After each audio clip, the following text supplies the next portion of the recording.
Yassine Aboukir earned the first place and the most valuable hacker award at H1303 live hacking event. In this podcast, he will describe his 10-year-long journey of how he got there. You will learn what's his methodology, how did it change, or what are the underrated hacking techniques. But apart from this, he also does the hacking while traveling the world and doing a lot of sport and basically enjoying the life, and we'll also talk about this in this episode. Enjoy. Hello, Yassine. Thank you so much for joining me today for this interview. For those viewers who don't know you, can you please introduce yourself a little bit? All right, thank you so much for having me. Appreciate it. So my name is Yassine Aboukir, born and raised in Morocco. I'm 28 years old. I'm based in France, and I've been doing application security consulting for a while. But I've also been doing a lot of bug bounties on the side. So I started doing bug bounties in 2013, and then so on. I started on HackerOne, but I've done some bug hunting like on and off platform for a while as well. So I worked for 2 years at HackerOne as well. I did a triage from 2017 to 2019, and then just started doing bug bounties full time again. Also, the triage I done it part time, so I was actually doing bug bounties as well. So yeah, until now, I've been to a couple of live hacking events as well with HackerOne. It was an interesting experience, and currently I'm member of the Hacker Advisory Board at HackerOne as well, and I do some pen testing with them too. So most of the things that I do are kind of related to HackerOne. 2013 is very early for starting bug bounty. How did you start? How did you get interested in it back then? Yeah, it was the early days. So basically, even before doing back bounties, I was doing hacking as a hobby. So I really loved like finding security bugs on software. But back then, I had kind of a wrong idea of how responsible disclosure worked. So basically, what I was doing, I was finding bugs on software, and then I would just go straight and post them on the exploit databases, back then was Millworm. I don't know if you know the name, but now it's like Yeah, too. exploit DB. So I just like post them there like for some sort of clouds. I mean to raise awareness as well, but I had a wrong idea of responsible disclosure. But then one day I was just reading news about cybersecurity news, and I stumbled upon an article that was talking about HackerOne and how you could actually now start hacking legally and getting paid for that. So I signed up immediately on the platform in 2013. But back then, there were not so many programs like nowadays. There was just like a bunch of open source projects like Python, Django, Ruby on Rails. I did not have like a very solid skill set back then. So it took me a while to actually find my very first bug. So yeah, And that's how I got started on HackerOne. for how long did you do it full time? I was doing it like starting from 2013 on this side, like in parallel with my studies, because I was still doing my studies, so I've done it until 2018, like just on this side as a hobby. And then 2018, when I graduated, I started doing it full time. Okay, and you also worked as triager. How Yes, did this look like? correct. How do you describe the experience? Basically, I joined the triage team in 2017 after I passed the interviews. We were very few people at the company, even at the triage team. We were just like a couple of people like me, Patrick, Nahumsik, and a few other guys like Everton from Brazil. So the triage was still an early job back then, so we had to figure out all the processes for triage, especially for triaging during the live hacking events because it's a live triage. So I had to figure out all the processes, and like we were just triaging for a couple of companies. It was just a few back then, but now started growing, and until the team got they got bigger. It was an amazing experience because I had exposure to the bug hunting community. I was very fortunate to be invited to a bunch of live hacking events to triage there, so I got the chance to meet so many of the hackers. That's where I made so many of my connections. It was just also like a great learning experience for me as a hacker. I mean, we're not gonna deny that because like you triage a lot of reports coming from hackers, so you get exposed to a lot of knowledge there as well. It's just dealing with the team, the programs, the companies, like having different perspective on the bug bounty hunting, just like from a customer side and as well from the hacker side. So it was a great experience for sure. And I did it for 2 years, but yeah. What do you think is the most important thing that you learn as a triager that you just can't learn from reading disclosed write-ups? Uh, Probably is that a lot of people they all have high expectations when they're submitting reports, and it's just like what I've learned is that every company has a different threat modeling. So what a company may pay for a specific class of vulnerability, another company may not be able to afford that, or it's just because the issue is not really as impactful as you may think. So as a bug bounty hunter, always make sure to lower your expectations when you're doing hunting and not have high expectations and at the end be very disappointed because you're not getting the outcome that you were hoping for. So I think that's one of the things I learned. Okay, yeah, I would love to spend some time working as a triager, but I guess just for a month because I don't think I would actually like to work. I would just like to see how it looks like from the other side. Yeah, But it yeah, it but is. only like for a month, for a few weeks. I agree. It is an interesting job for sure, but also there is a lot of burnout in it, and because like you're pretty much doing the same thing over and over, and it can be exhausting, like really, really exhausting. So it's not an easy job to do for sure. Yeah, it looks like a very, very tough job to me. When you're hunting, what's your hacking style? My hacking style. So, if you're talking about the methodology, then in the early days of hacking, I used to do a lot of reconnaissance. I do so much reconnaissance to have like a certain data set that I can start hacking on. And then I started doing hacking manually. So basically, it was like a 50-50 kind of methodology, like some recon, and then you have a data set and start hacking manually. But then, like I progressively actually started focusing a lot, or just on the main application. So basically, if I'm hacking on a certain application and they have an open scope, I just focus on the main app, the main functionalities, and I go deep on understanding the app and how it works. Just like navigating it as a regular user and writing down everything and then trying to figure out where we can find the bugs from there. But like in the early days, I was doing a lot of recon and then manual hacking, but now it's almost pure manual on the main app. So that's how I like to hack. And when you open like a huge app with like hundreds of endpoints and you know it's a public bug bounty program probably looked at by dozens of hunters, what do you do when you start hacking on a target like this? Actually, that's my favorite kind of programs. The programs that have like a complex application with so many endpoints and so many functionalities that are all connected together. I think that's the best place where you can find some interesting bugs, especially logical bugs, like because everything is just connected. And when one side breaks, the other side will break as well as a consequence. So it's my most interesting kind of program. And when I start, it doesn't matter like there were so many hackers that hacked it before because I actually think that's a good sign. It means that the program is a mature program because it attracting a lot of hackers.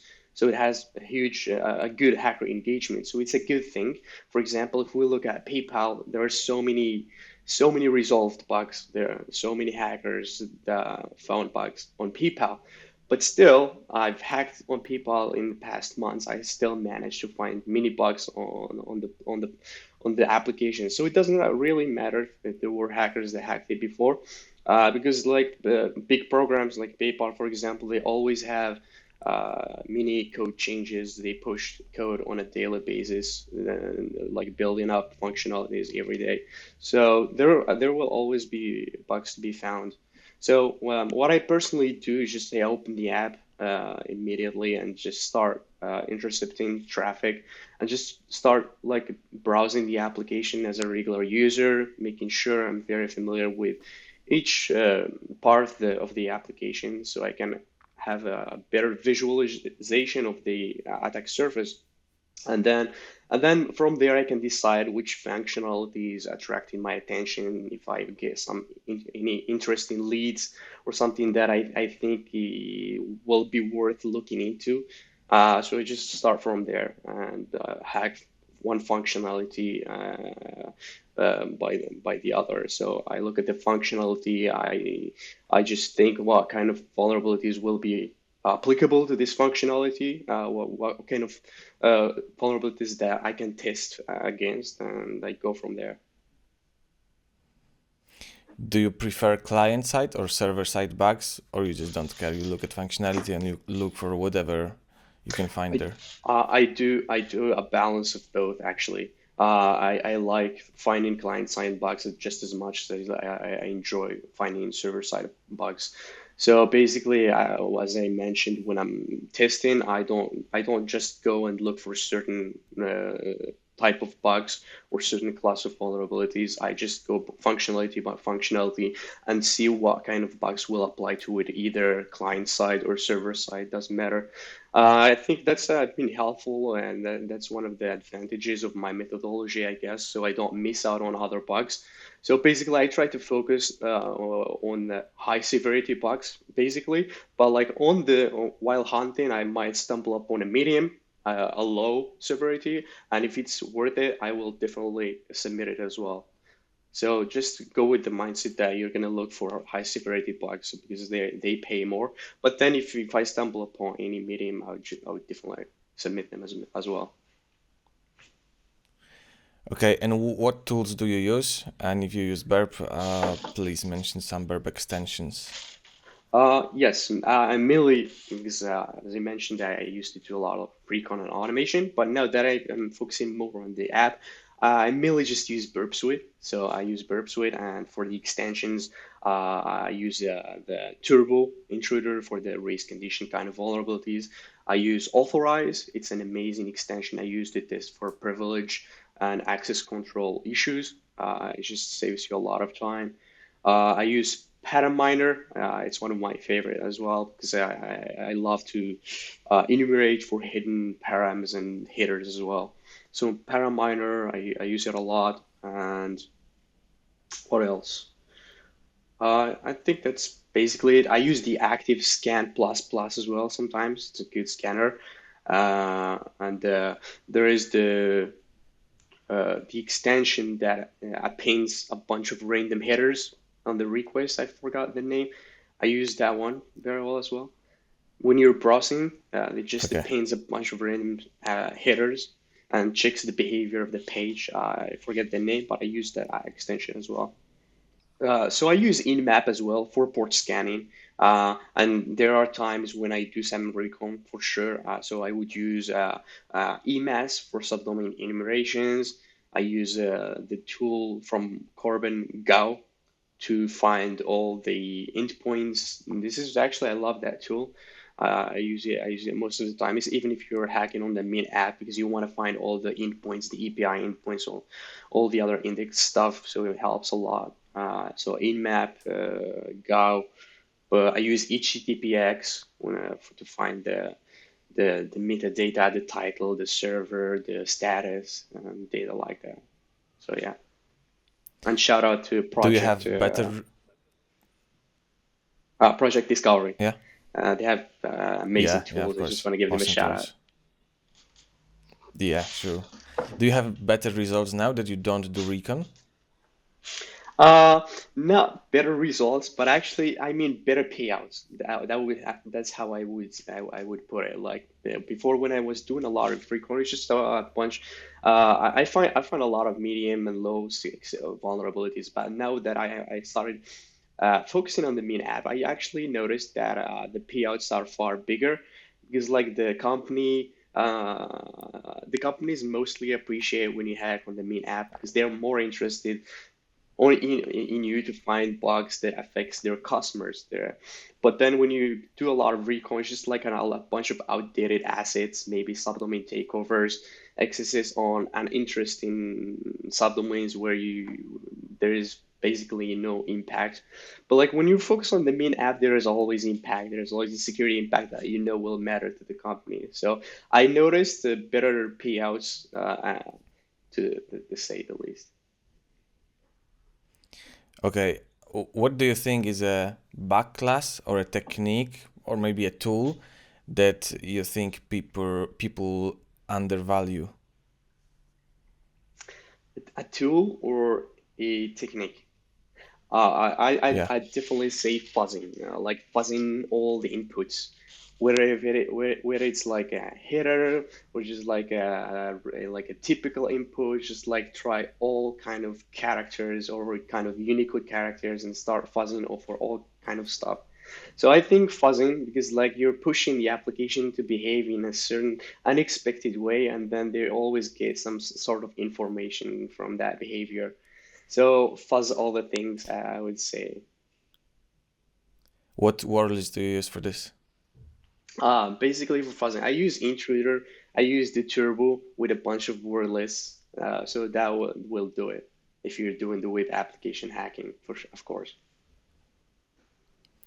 Okay. How often do you hack yourself and how often do you collaborate with others? Uh, for me, hacking, I think it depends. I don't really have a fixed schedule, so it depends on if I feel like hacking. But I think I would definitely average at least maybe 25 to 30 hours a week of hacking by myself.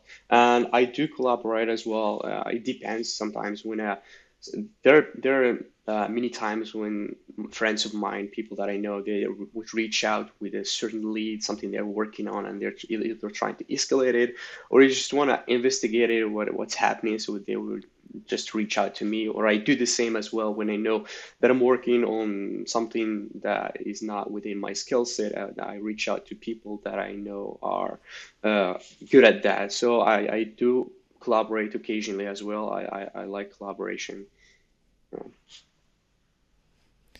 Okay, you mentioned this skill set here. I saw your presentation about AWS Cognito. And my question is, how do you choose a subject like AWS Cognito to do some research on? If you remember, like talk me through the first time you saw this, through how did you research what misconfigurations can happen, and if you did later try to find more instances of those misconfigurations. Yes, 100%. So basically, what happened with AWS Cognito is that when I was hacking myself, either doing like penetration testing or doing bug bounties, I actually stumbled upon applications that were using AWS Cognito, and myself, I was not familiar with it. And just like from observing those HTTP requests that are being sent to the AWS, they were really weird. I couldn't understand them. So it was very hard for me to hack that application because I was not familiar with the technology. And then every time I looked up on Google, for example, I looked up like for resources, I couldn't find anything that is just straightforward, like on how you would test for it. There were some articles, there were already a bunch of published misconfigurations, but like just the lack of information is what actually motivated me to look into it a bit more and just try to collect as much information about the AWS Cognito, what it does, how it works, and install it myself. And that's how I started looking into different configurations in the panel, and then I started reading the literature, and already found so many articles that were talking about those some of those misconfigurations as well, and there were some examples. That's how it started, and then just gathered everything in a nice presentation, and did it at NahamCon. And I before I did that myself, I found so many vulnerable instances, because after that I went back to all my bug bounty targets that I knew were actually using AWS Cognito after I got familiar with it, and I found a bunch of other misconfigurations as a result of that. But there was one with Flickr that I had in my presentation. That one was, I haven't topped that one yet. It was a great finding where he managed to take over Flickr using a bunch of AWS misconfigurations in the app. So it was a great example to show in my presentation. Yeah, I saw it in the recent case study in Flickr Yeah, because it was disclosed. Yeah, yeah. very nice bug. Did you try then to also contact some, let's say, automation-based hunters to maybe find even more instances of programs using Cognito? I did myself because I had my own automation. I did ran it Okay. across a bunch of background programs. I found a few, not that many, but I think they wrote a new clip template afterwards, and they were started scanning for it, because I had, after the presentation, I had so many DMs from people trying to exploit those misconfigurations. So yeah, I think people went and started looking for it after that. I saw you got the MVH award at the recent live hacking event. Huge congratulations for this. My Yeah. question is, did you do anything differently this time, or is it just things just clicked and you did more or less the same as usual? Thank you so much. Appreciate it. For those people who are not familiar with the MVH, so basically HackerOne, the platform, they host a bunch of live hacking events in different cities in the world. Could be in the United States, could be in Netherlands, or could be in Portugal. So these live hacking events, they bring background programs, and they invite a bunch of hackers based on different criteria to hack these programs. So I won the Invage at the end of the event, like there is a prize called the most valuable hacker. It's a belt that you win for your own performance and based on other criteria. So I think for me personally, for that event, I was just very focused. I was very focused on the on the on the event. But what made the difference actually is me being focusing on the main app, just as I mentioned. So that event, the scope was not an open scope. It was not an open scope. We had specific web applications that we were supposed to hack. I cannot name the company, unfortunately, but yeah, I was very focused on the main app, and I spent a lot of time understanding how that application worked. And I managed to find a bunch of account takeovers, and I think that one made the difference. And also, what made the difference is that I did a lot of like application based reconnaissance instead of just doing subdomain reconnaissance. What I mean by that is just like fuzzing different parts of the application, using it as a user, and just getting a good understanding of how the app works in entirety. So I did a lot of recon, and I managed to find so many endpoints, just like in JavaScript files, for example, and that allowed me to take over the account. So I think that's what helped me win that event, for sure. How do you specifically find endpoints in JS files? So basically, it depends on JavaScript. If it's a bigger JavaScript, I use Link Finder. It's a Python tool by Gerben from Meta Security.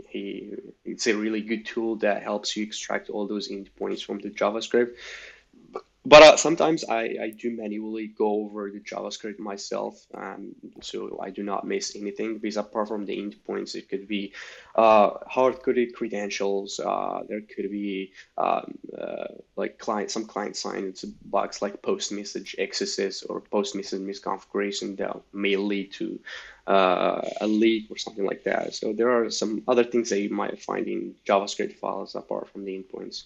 And for the endpoints, I also do like Gao, as I mentioned earlier. Gao is a really good tool. It does find so many endpoints that are I use as a starting point to start hacking sometimes. Yeah, in the recent case study, I even saw an example of a bug that someone just found some tokens in Go using Go, and they could just take, I think, reset people's passwords with the tokens they found because they were for some reason indexed. Yeah, And I really also like Go because it just gives you a basic idea of what endpoints is the application using, what can you look, what parameter names are used, and so on. So I also really like that. yeah, it's a very good tool. You also mentioned that you do some consulting. At the moment, what is your balance between doing bug bounty and pen tests, I believe, or consulting? I would say actually my bug hunting is taking over a little bit, so I would say probably like 70% bug bounties, 30% consulting. I do consulting. I have some clients of mine, and I also do penetration testing with HackerOne. They do pen testing consulting as well, so we work with their own clients. So if I'm not working with my own client, there occasionally when I get a pen test assigned from HackerOne, and I do it. When I'm not doing consulting, I can just focus on bug bounties. So I would say like 70% bug hunting and 30% consulting. If you could get the best parts of bug hunting and the best parts of penetration testing, what would such an engagement look like to you? Huh. Actually, it's how HackerOne is doing it, basically. So they're doing the traditional penetration testing, but in a crowdsourced way.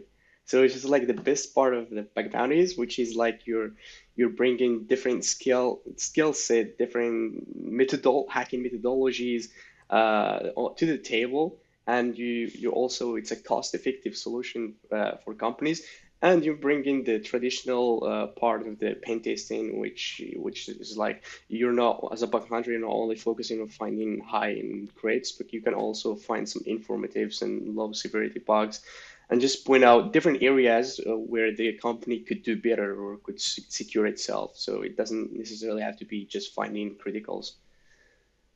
Yeah, so I think How does it HackerOne is specifically work? I'm not familiar. So basically, the hacker one, they are doing the scoping with the client. So it's just like setting the scope and setting the restrictions and everything before the engagement. And then for each pen test, there's like a community of testers working for HackerOne. So they basically assign the pen test to specific hackers depending on either the geographical location or the skill set. For example, if it's a network pen test and we've got hackers who are very good at network, they've got relevant certifications, they might be assigned to them. So it could be based on the skill set, as I mentioned as well, and also the availability, if the hackers are available or not. So there could be like a team of three hackers working on a pen test with a lead, and someone is leading the pen test. So basically, you find you're given all the relevant information that you need before you start, and then you just start finding bugs and or also providing updates for the company as well as for the whole team. So it's just like a traditional pen Okay. test, but you're just bringing different. You're bringing people from different backgrounds and different skill set. Yeah, and there is not pressure Yeah, that's very on. interesting. It's very interesting. I heard something about hacker on pen tests, but I didn't really get Yeah, into how it works. it's Do you know still how people can get involved in doing this if they want? I think I would say it's more or less a new offering for them. They're still working on scaling it.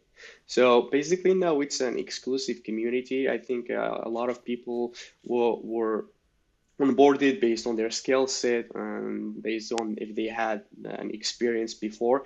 I think at one point they were taking in applications on the HackerOne platform. If you go to your profile, I think there is a form where you can fill it out with your information and then you can apply to join the community. But I think they might have paused it for a while because as they try to onboard more customers as well as figure out how to actually scale it more. Because I mean, it still requires a bit of manual work from their part, so it's not really an fully automated system yet. Yeah. If you were to from now on only do bug bounty or penetration tests, what would you choose? I would 100% do back bounties. I started doing back bounties from a long time, so it doesn't really bother me. I know there are pros and cons for each of those, but I think I would probably be better off at doing back bounties. Just uh, I mean, from a revenue standpoint, for example, I think I make more doing back bounties for sure. You just need to know what and where to focus your time and efforts on. And but yeah, but consulting is good as well. I mean, I would not say no, but it's just like I like the thrill of back bounties. I think I like taking a bit of a risk. I know back bounty is not very stable profession, but I'm fine with that. The more risk, the more reward. Yeah, it actually works quite well. I've been listening to some podcasts about unpredictable rewards that you should be like you should not reward yourself every single time when you do some good work. It should be somewhat random. That this is a good way to do it. And back bounty is like exactly this because you can Yeah, put in the good work and not get a reward, and in yeah, other time you will get a reward. So it yeah, works really well when it comes to this. exactly. Mm, And I think when if you you can find your yeah. I think if you can combine both, that I think that's even a bit that's a win, because like at least you have if you're having a dry month as we would say you're not finding any bugs, at least you have a revenue on the side. So I think it depends on your personal circumstance and situation. I guess like for me, for example, I don't have people depending on me, so I would be fine having a dry month. I think that would not be the end of the world as long as you have a good foundation and good base. Yeah, that's actually my very next question. Um, for what type of people do you think the best would be doing bug bounty full time? For what people it would be best to do freelance pen testing? And for what people it's just better to stay at 9 to 5 job So freelance pen testing, 9 to 5 job, and what's the third one? and bug bounty. Oh, back bounty. I think for back bounties, probably if you're just like starting out in your career, I think if you do back bounties, it will be very beneficial for you because you will you will have good experience, you will have relevant experience or achievements that you can showcase to land interviews or get a job.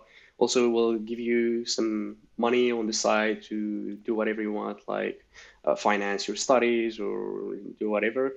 So if you're starting out, I think back bounties can be amazing to do it on the side. Also, even but like once, and just as I mentioned, it depends on your situation as well.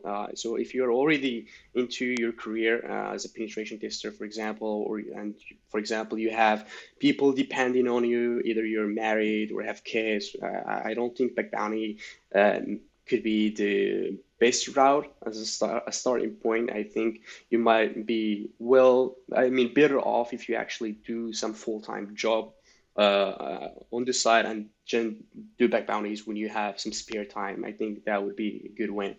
Uh, but it also depends. I mean, there are people who are just resilient. Like, I mean, they can take the risk. They don't really mind because, like, in back bounties, you could have like like 2 months without finding anything, you do not get paid. But then at the third month, you just find some crazy bug, and it will just compensate for the 2 months that you feel like you wasted. But then it depends. It depends on how you perceive it. Like some people just like to do minimal work and just get paid high rewards. Some people I don't know how to explain it, but it's just, I mean, it depends on the on your situation. But just as I mentioned briefly, if you're starting out, I think Bug Bounties could help you a lot. I think it helped me personally find my first job, like with HackerOne, for example. But like if you're already into your career, I think it's better off if you just do it full time job and do Bug Bounties on the side. I think that will be a lot better. Yeah, Does yeah, that make sense? 100% agree with the. Yeah, yeah, 100%. It actually relates a lot to me. Because when I was leaving my job, I knew that if I wait too long and I get to like senior position and good salary, I will always compare my earnings after leaving the job to the Yeah. senior level salary, and this is harder. And Mhm. also with years coming, with years, I probably will have more responsibility on my head. Some people counting on my salary, and it Mhm. becomes, even though with more experience, it's more logical to quit job. The better situation is in the beginning when you're just, as you said, you are free, you have no responsibilities, and also you just don't have the you're not as accommodated in the corporate world, for example. Yeah. Exactly. And for me personally, I really value my freedom. I value the flexibility that I have, and I put it above everything. So it's just being self-employed works for me very well. So it depends on your aspirations as well. Like if you want to go like climb the corporate ladder, as they say, I mean, good luck to you. But personally, yeah, I have different goals. So, and I don't think being in the corporate world is gonna make it happen. So it depends if it works for you. It just works. Yeah, yeah, 100%. Like also, what I another thing that I've learned is it's not like the next level. It's just something different for people with different skill sets and Yeah, different values in life. Like if you value independence, then obviously you will not be happy in the corporate world. But yeah, if you value stability, predictability, and safety, then obviously uh, 100%. you shouldn't look to people that, oh no, he's working, he's self-employed, I should be as well. No, it's your values, so you should do what's best for you. 100%. I agree. We speak a bit more. We'll speak a bit more about the free time and everything. Just a last question about the consulting or penetration testing. Mm, when you do when you how do you find clients outside of HackerOne pen testing? So outside, I think when I first started out, I think it was just me, yeah, leveraging my own network because when I worked for HackerOne, I was very fortunate to have met so many hackers just being on the live hacking events and such. So these hackers, they work in different companies. So when I was starting out in consulting, I would reach out to them, and they would actually a few of them responded positively, and I would land my first few gigs. So basically, I leveraged my network, and then I had a bunch of gigs and engagements that came in through LinkedIn. So I use LinkedIn as well. Although now I don't really personally do any cold reach outs myself. So I just built like a network that is helping, that I kind of leverage to find those gigs. So I do have some offers that come from LinkedIn as well. I have success with back bounties as well. There was a program, for example, that I hacked a lot, and they were really satisfied with my results. So they reached out to me to sign a contract with them and do like paint testing for them. So that helps as well by doing back bounties. I think it's a good way to meet people, and just putting out myself out there, like just from social media, as they say, LinkedIn, or just on Twitter, for example. It's definitely been helping expand my network, or just speaking at different conferences and going there and meeting people. So you put out your name out there, and people will definitely reach out to you if you've got the right skill set that they want. Any tips for people for building a good network of people that they know and they can rely on to contact them? So 100% networking is important for tips for people. I would just say if you're a bug hunter, for example, the first thing that you want to do is join those online communities. There is, for example, the Hacker One Discord community. You're gonna meet so many people chatting there every day, just exchanging knowledge and like helping each other. There is the Nahamsig Discord as well. There is a bunch of Slack channels that if you just Google them, you're gonna find them. So those are online communities that you're gonna meet like-minded people. So you're just starting building contacts there, chatting with people, and following them on Twitter or maybe on LinkedIn.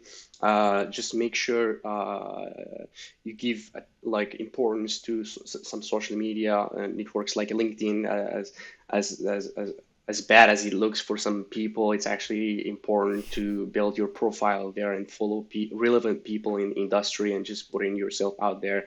That will I mean, that will bring you opportunities for sure. So as we mentioned, online communities, social media, and just going to conferences. Man, if you go to conferences, I think I'm 100% sure you will meet so many people. You will not only just gain knowledge from those talks, but you will also meet people in those conferences. It's just as long as you keep an open mind and just always try to take the initiative, talk to people. If you go to a conference, let the people know on Twitter that you're there if someone wants to meet up. So those are ways that you can actually expand your network. It's not really rocket science or anything. It's just like putting yourself out there and getting out of comfort zone to meet people. That's it. And these people, like, they work What in are your different favorite conferences? uh, that would be definitely DevCon in Vegas. But there is also the Triple C in Germany. Triple C is a hacking convention that takes place in Germany. I think when I was there in 2018 in Leipzig, it was a pure hacker convention. No corporate or commercial bullshit there. Just like pure hackers doing their stuff, creative stuff. It was an amazing conference. So I would say DevCon in Vegas and the Triple C in Germany. And there's also my new favorite Yeah. one is besides Ahmedabad. So I was there last year. It was insane. Like it was a huge audience, a lot of people. They were just like seeking knowledge, very curious, and just wanting to meet up. So it was a really big conference. I really enjoyed it, and the people that were speaking there, they had really good knowledge, things to present to the world. So besides Ahmedabad is one of my favorite now. I think I might be there this year again. This is where you had the talk titled Mindset Yeah, of a Top Tier Bug Bounty Hunter. Is it this one? Yeah, exactly. so Yeah. shout out to B-Sides now because I shared it in the newsletter and I Mm, didn't write that it was on the B-Sides conference in the mm. newsletter. And they wrote me on Twitter, can I add this into the tweet? But the tweet was already added and I didn't Ah. do it. So sorry, B-Sides, but I'm doing the shout out now. I will do it Yeah. the next time as well. This is far better. There will be Yeah, people watching it. Yeah. By yeah, the and way, really good talk, by the way. So yeah, and I there will loved it. be for this year. It will be actually it will be Shops. I think you just had an interview with him. Okay. So Shops will be the keynote Yeah. speaker, and I think he is a very good researcher. It's going to be a really great talk for sure. Oh yeah, I can't wait. Can't wait. I saw the recent research about the CCTLDs. Crazy. Yeah, that was insane. I loved it. Yeah, so I know for a fact that you don't stay in one place for the whole year. You travel a lot. So tell me, what's your current lifestyle? So yeah, I mean, I've been doing what we call digital nomading since 2018. So basically, uh, so how it worked is that I travel and at the same time try to work. So I've been doing it since 2018. I've just been traveling to places. So that's been my lifestyle, I mean, for almost 5 years. But now I'm actually slowing it down a lot. a lot more than I used to before when I was changing places more often, and it was kind of exhausting. And I was not very productive back then, but now I'm taking it slow, like with my traveling, and hopefully spend a couple of months in each place I go to. So that's been my kind of lifestyle for a few years now. What are your favorite places? I think I definitely have to go with Southeast Asia in general. I just love it going there, and I would say Thailand is one of my favorites. Indonesia, I had a really good experience there as well. Vietnam too. So these three countries, I really love them. So I would say Southeast Asia in general. It's just like I feel at home there. It's like for some reason, and just I love the people there, the culture, the food. It's just overall experience is amazing in Southeast Asia. Yeah. So those are some of my favorite places for sure. Yeah, I was supposed to go there. I wanted to Mm, escape winter this time in Poland, mm, and my plan was to go to Thailand, but I just chickened out before because I know it's far, or I go alone, blah blah blah. And I saw you mm, on Instagram being in Tenerife, mm. and I actually went there because it's closer to me. It's still Europe. I speak a bit of Spanish, and I absolutely loved it, and I'll definitely Look, continue in years to come. that was I think you did I mean, you took the right choice. Tenerife, I've been there as well, was really good. I loved it myself. It's just the weather is amazing, and it has a huge expat community with so many digital nomads and like-minded Yeah. people that you can actually meet with. So many workspaces where you can work from, and just amazing there. I think you had fun there, right? I had lots of fun, and the community was the best. As I said, I went there alone, and I was afraid, oh no, maybe I will spend 2.5 months just sitting in front of my computer and alone. And in reality, I don't think I had so many friends.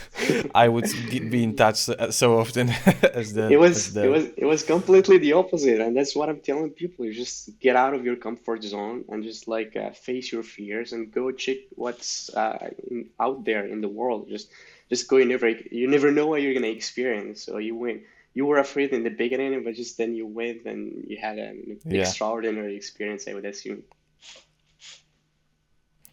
Yeah, and also we can come back to what we've talked about previously about the Mm. like costs of living and things like that. You can also go to a country that's not necessarily worse quality, but it's just cheaper than the country you are currently at, depending on where are you from.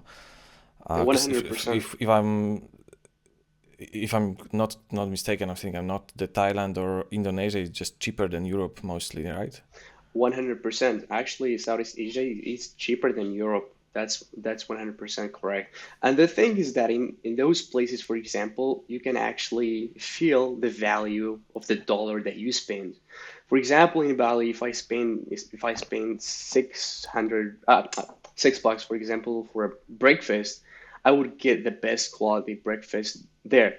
So the value of the dollar that you're spending, there is so much value in it compared to when you stay in places that are so expensive in Europe. You pay loads of money without not much value at all. And then in like for example in those places in Bali, for example, it's just amazing. You pay I mean, it's getting expensive now because like this is something that I've started noticing after the COVID. Everyone started working remotely, so these places are getting crowded now. So it's actually getting expensive now, but not as expensive as in Europe. And still, you get a good value out of your money that you spend there. You just everything is beautiful there, beautiful beaches. You've got co-working spaces everywhere in Bali, for example. You've got a huge expat community if you're feeling bored or you want to go out and meet people. So everything you want is actually there at a reasonable cost or a cheaper cost if we compare it to Europe, for sure. Yeah, that's really awesome. But one thing I struggled with was productivity. And Yeah. tell me, what are the first things you do to organize your workspace after arriving in a new location? Yeah, the productivity is that's the most important one. Actually, when I first started doing that, like doing digital nomading, I was not as productive as I wanted because like every time I travel to a new country, I was like, hey, I need to explore it, and then explore it, you go check out all these places, spend a lot of time doing tourist stuff, and then at night you go night clubbing, and then you're not doing anything at the end, you're just being a Yeah. tourist, So, and so it took me exactly a that. while. Yeah, it took me a while to go from that tourist phase to actually go with the mindset that, hey, I'm here to work mainly. That's my priority. I set up my mindset. I'm here to work. And then everything on the side is just like is secondary. So I go with the mindset that I need to work and I need to work out. These two are very important. And then if I've got a spare time, then I can go chill, visit places, meet people. And when I go to a place, I mean, like when I doing this lifestyle, if I wanna be productive, I would straight go to an Airbnb, for example.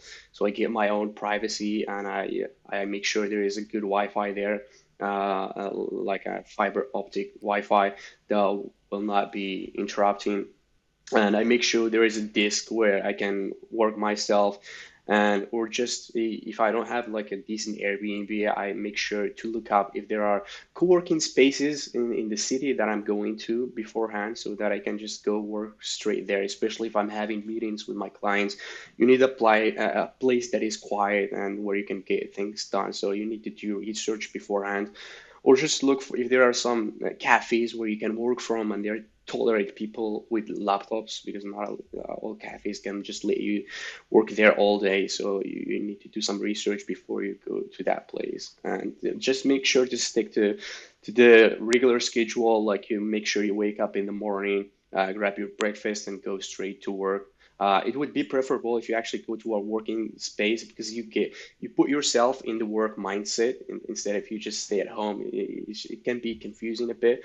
So if you've got that option, you find a place that is affordable. Definitely, my recommendation is to go work from a workspace, because you're gonna see other people's working, so you're gonna force yourself to actually to work as well, and you're just gonna stick to the schedule. Maybe once you hit until 5 p.m., then you give yourself a break and you can go grab some drinks with people or just chill at home. So just try to stick to that Yeah, schedule yeah, and not really. do not get distracted, especially if you have someone to travel with that is also like have the same goal, that would be a lot better. So you can just motivate yourselves. Yeah, yeah, that's true. I actually really liked working from a co-working space or a co-living space as well. Mm, It was definitely good experience. 100%. It's like you And have I also a felt, mm, yeah, yeah, go go. ahead, sorry. I was just gonna say is it's like you have Um, a close family, if, especially if you're doing the co-living thing. It's just like living with the same yeah, people for a couple of weeks and you just start bonding and just like feeling closer together. It's amazing. Go ahead. Sorry for interrupting. yeah. I had no idea what a co-living is before, and I really liked it. I wanted to ask you if, because I felt like for this kind of lifestyle, I would rather do pen tests and I would have some particular specific project that I have to finish until a specific day, rather than having a bug bounty, which is Yeah, uh, very hard to 100%. organize into a deadline or something. I completely agree with you. Actually, when I started in 2018, I was already working with HackerOne on the side.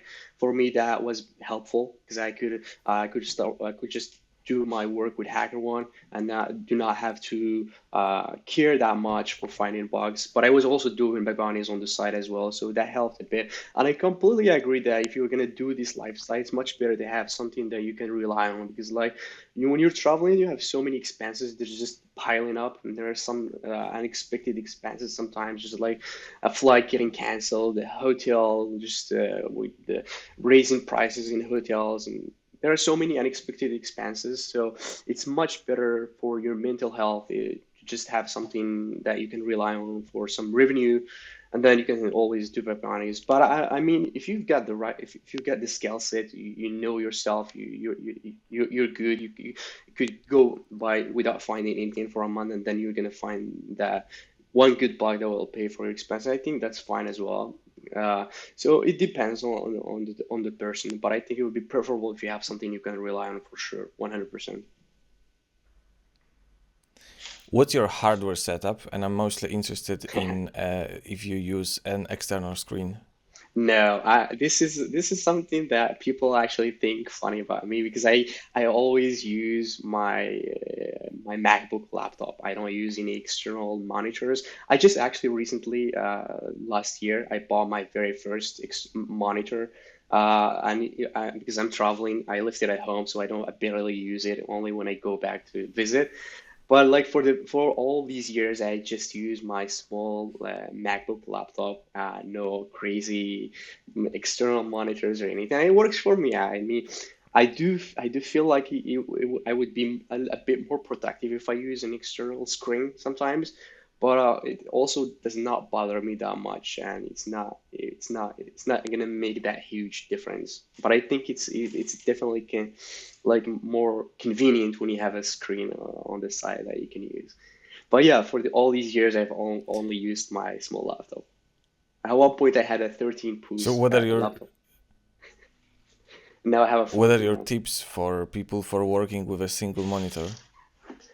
Uh, I'm not sure I really have any tip. It's just depends how many screens you open. I only open the one browser. I mean, I open Chrome and then I open the Burp Suite, so I don't find it. I don't really find it hard to browse between the two. So it's not really a huge concern.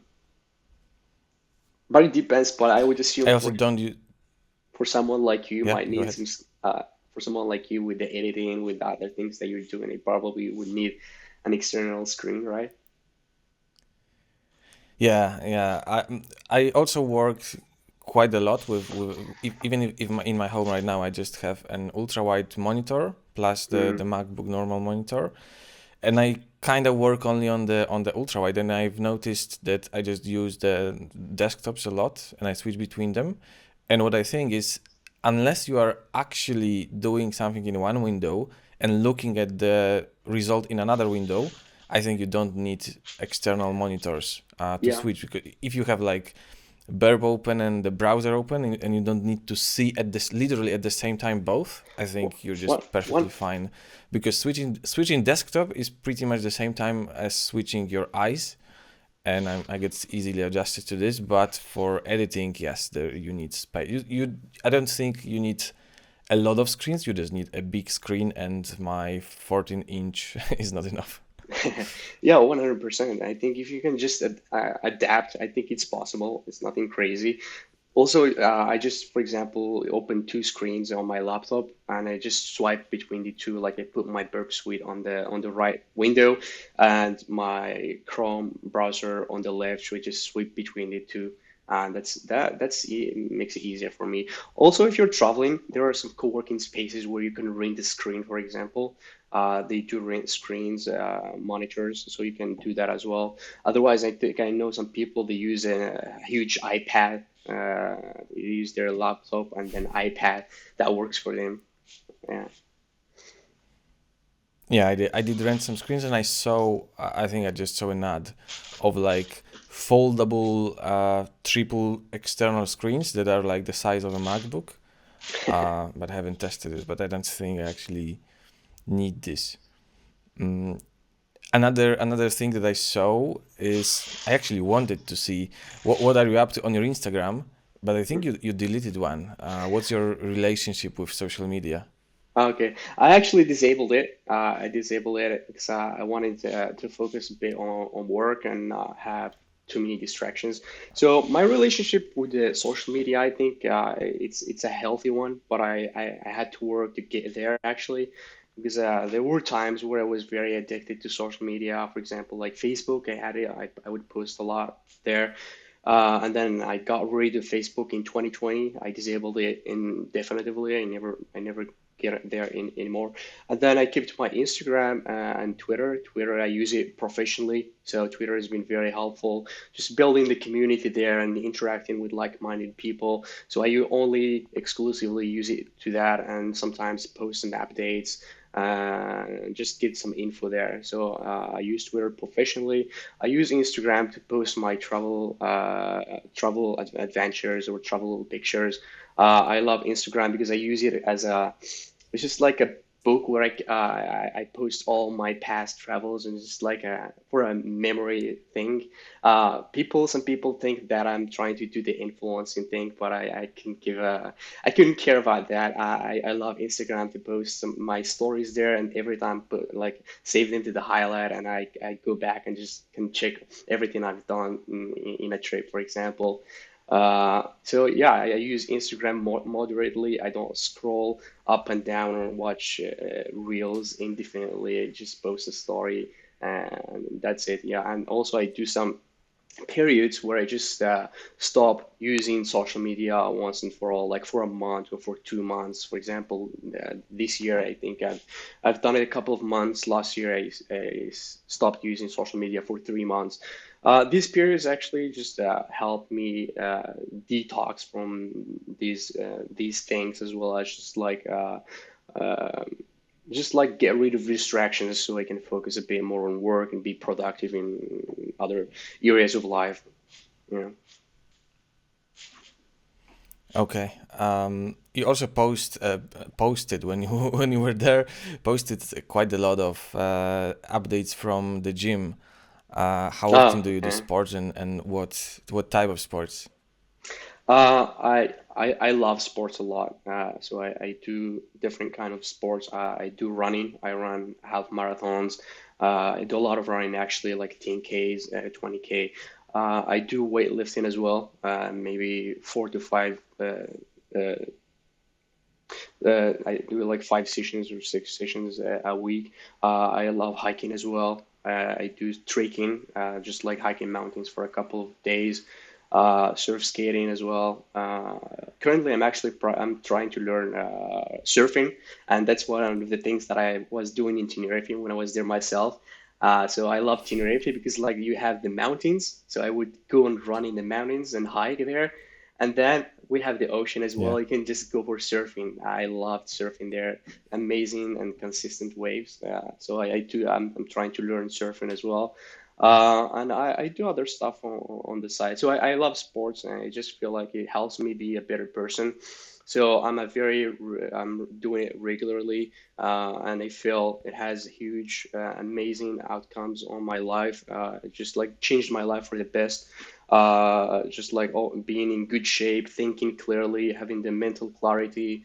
Uh, and just like a couple of weeks ago, I was just feeling a bit of a brain fog, and then I just like doubled down on my exercising, started doing some intermittent fasting, and it actually helped a lot. I feel a lot better now, can think very clearly. So I think doing sports have actually changed my life for the best, and definitely encourage everyone else to do some sort of activity, uh, like whatever it is. It's just as long as you're just keeping yourself active, burning those calories, and making your heart work and getting strong.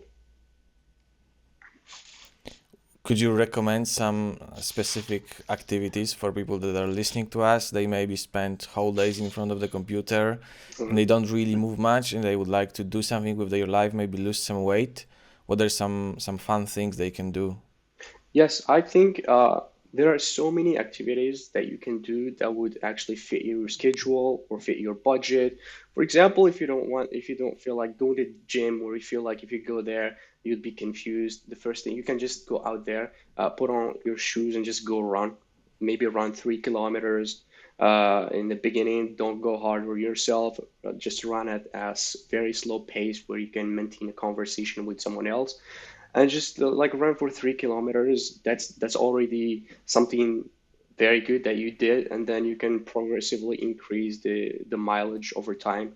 So running is a very simple activity that you can do at your own pace. You don't have to go faster than that to the extent that you hate it. Just make sure you're trying to learn and enjoy it at the same time. So I would suggest just running, and then if you can afford a gym, it's not as expensive as you might think. You just get a gym subscription. There are loads of YouTube videos that you can watch on how you can perform some different exercises in the gym. You need to use free weights, for example. There are so many machines that are very easy to use in the gym. You don't need any knowledge or just watch some YouTube videos. There are so many, I would say, workouts on YouTube. You could just do like a 20 minutes workout, and after that workout, you will feel so much better. You will think very clearly, and that will help you as a bug bounty hunter. Like being in a good shape will definitely help a lot more than you think, because I think a lot of people are neglecting their health. Because I noticed myself back in 2017, 2018, I was traveling a lot. I didn't care that much about my own health. I was not regularly exercising, and I can always like compare it to now, where I like maintain a very regular exercising schedule, eat a clean diet. I can compare it to that period, and there is so much difference. I just feel like my life had kind of upgraded immensely just by changing my lifestyle and exercising and making sure I eat a clean diet. So I think 100% will definitely help you be the better version of yourself, either as a bug hunter or just a good person, like trying to live their lives and do things in life. Yeah, that's a very nicely said, and I also encourage everyone definitely to do sports. I personally also love doing sports. I'm just happy doing them. I feel good Yeah, in my body. yeah, I have lots of fun with friends doing different types of activities. So I definitely encourage everyone, and I guarantee that you will take the time off the schedule, but you will actually be more productive, and you will probably still do more in the same amount of time, and you will have much more fun as well. 100%. Exactly. Okay, man. The hour with you, talking with you, just flew by. So we'll be closing the interview. My last question for you is, what are you looking forward to achieve in the rest of 2023? And for the rest of 2023, I just first of all, I want to have as much fun as possible. That's always been for me. I want to have fun, and I also want to work really hard on achieving a few things, including picking up a new research topic that I want to work on for the rest of 2023, and hopefully have something to present by next year.